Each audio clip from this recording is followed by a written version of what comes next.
Hey everyone, Crystal Beast here. In today's video, I'm going to be explaining everything VSL has found so far regarding the Flame Group Easter egg.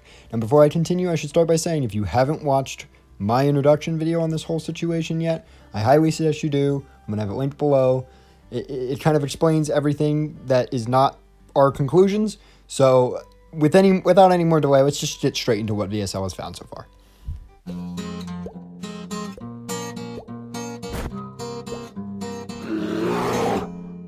Let's start off with just looking at one of these pages. First, we should look at the Bible pages.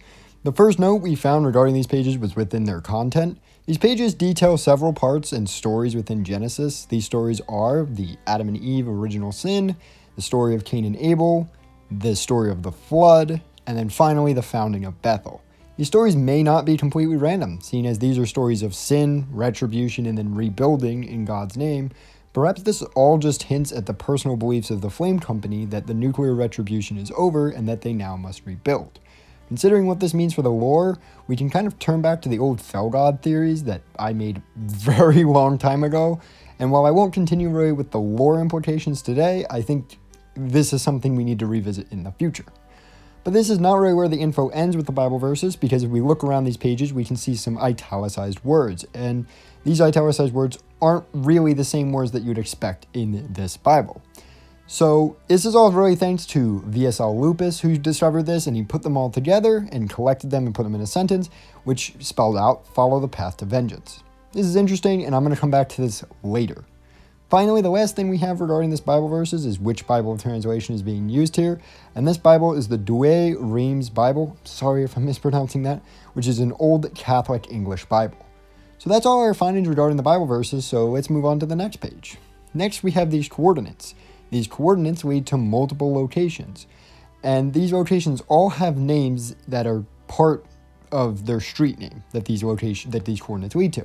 It's believed that these names are the people who the writer is taking vengeance on, and while some of these names are real people, I'd like to particularly focus on the final name, the man who the writer has yet to take vengeance on.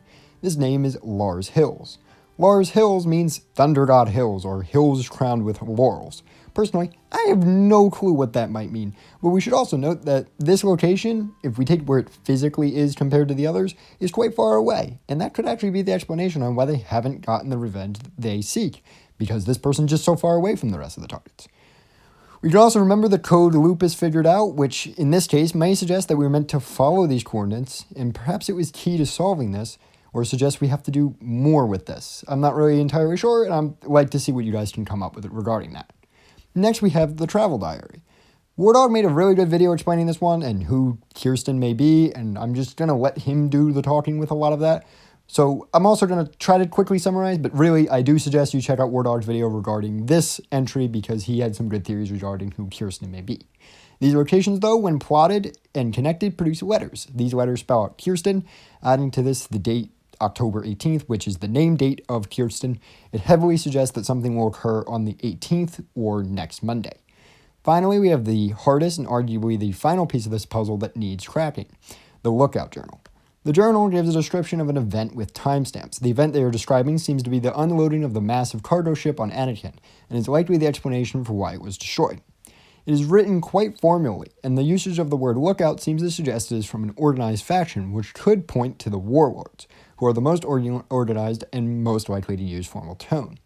During the description of what this unloading looks like, a few things can jump out at us. First, the mentioning that the tanker had weapons on it, which has been a theory within the community for a little bit, and is more talking about the lore, so I'll have to come back to that at a later date, because right now we're really just working on solving this. Can't think about the lore implications, we just need to solve it. The next sentence, which is where is she, which we don't know who he is talking about. And finally, the last sentence, which states it takes 6 days to unload. These all combined create the final mystery of the puzzle, a mystery we have yet to solve. We don't know what the timestamps do.